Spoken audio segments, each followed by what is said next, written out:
ગુજરાતમાં કમોસમી વરસાદથી ભારે નુકસાન થયું છે। નુકસાનીનું વળતર ચૂકવવા સરકાર પાસે ખેડૂતો માંગ કરી રહ્યા છે। ખેડૂતો કહે છે કે સહાય નહીં, સંપૂર્ણ વળતર ચૂકવો। કિસાન સંઘ કહે છે જેટલું નુકસાન એટલું વળતર આપો। કોંગ્રેસ કહે છે કે વીઘે 18,000નું નુકસાન છે, જેટલા વીઘામાં નુકસાન એટલું વળતર ચૂકવો। આમ આદમી પાર્ટી કહી રહી છે કે હેક્ટરે 50,000નું વળતર ખેડૂતોને ચૂકવવામાં આવે।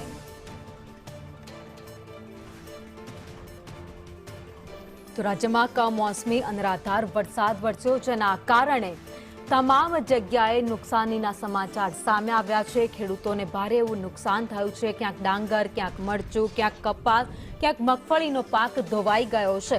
હજુ પણ કેટલાય ખેતર એવા છે જેમાં પાણી ભરાયેલા છે। ત્યારે ખેડૂતોને જે નુકસાન થયું છે તેને લઈ ખેડૂતો હવે સરકાર પાસે આશા રાખીને બેઠા છે કે સરકાર હવે વળતર આપે તો અમે ફરી એકવાર આ પાક ઉગાડી શકીએ, અમારો રોટલો રળી શકીએ। તેવામાં હવે આ મુદ્દે ગુજરાતમાં કોઈ વખત રાજકારણ ન થાય એવું તો બન્યું જ નથી। ખેડૂતોના મુદ્દે હવે રાજકારણ શરૂ થઈ ગયું છે।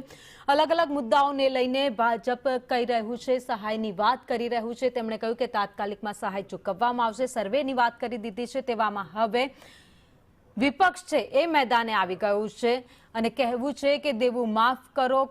બીજી બાજુ જેટલું નુકસાન થયું છે તેટલા વળતરની માંગ કરી છે, તો કોંગ્રેસ કહી રહ્યું છે કે વીઘે 18,000નો ખર્ચ અને પૂરું વળતર આપવાની માંગ કરી છે, જ્યારે આમ આદમી પાર્ટીએ હેક્ટરે 50,000નું વળતર ચૂકવવામાં આવે તેવી માંગ કરી છે।